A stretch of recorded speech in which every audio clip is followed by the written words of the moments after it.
South Africa's economy is not a positive tale, but that does not mean it is not an interesting case study.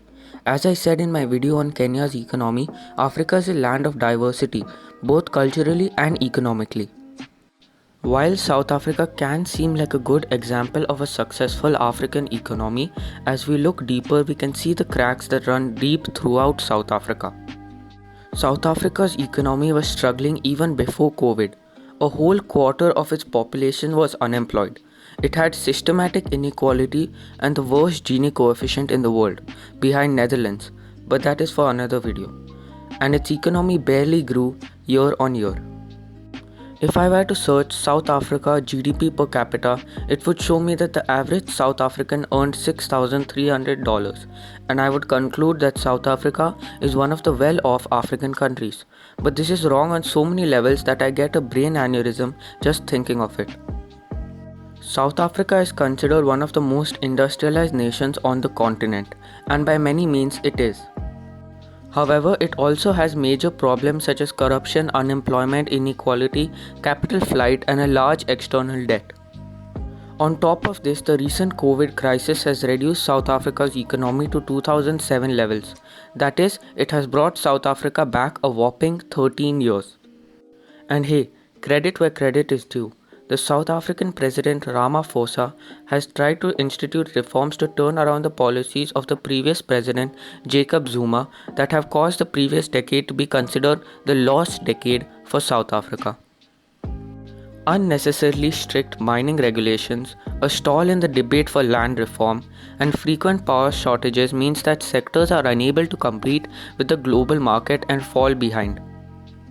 Eskom, the company that provides 90% of South Africa's energy needs, may be considered one of the worst companies in the world. With $30 billion in debt and basically being on the lifeline for years, fueled by government bailouts, it has literally grown into a tumor that needs to be cut off. And this has been what the government has tried to do. But unsurprisingly, when you have a tumor, it is hard to remove. Mboweni, the finance minister of South Africa, has introduced Operation Vulindlela, or in English, Operation Open the Way. This plans to increase the speed of structural reform by the conjoint efforts of the Treasury and the Presidency of South Africa. This may lead to finally other companies that are more efficient to take over the role of Eskom and provide reliable electricity to South Africa. A strict lockdown was implemented in South Africa to curb COVID. This caused GDP to shrink by an unprecedented 51% in the second quarter. This will be followed by a recovery when COVID is over, but chances are, in South Africa's case, the economy may not recover to pre-COVID levels as quickly as, say, the US. The government was praised for launching a $26.5 billion stimulus package at the start of the crisis, which amounted to 6.5% of the GDP. This is substantial for a developing economy. However, now after the feel-good vibes has settled, the stimulus package was not as effective as the big number proclaimed it to be. Rampant corruption, misallocation of funds, and the strict lockdown means that the $26.5 billion helped only a few. And in a country where a 20% unemployment rate is considered the norm, this is not good news. Mining is one of the major industries of South Africa, and there is an urgent need to open up the mining industry to ensure a speedy recovery. However, the lack of electricity and the frequent blackouts means that mining companies are hesitant to open up and invest in South Africa.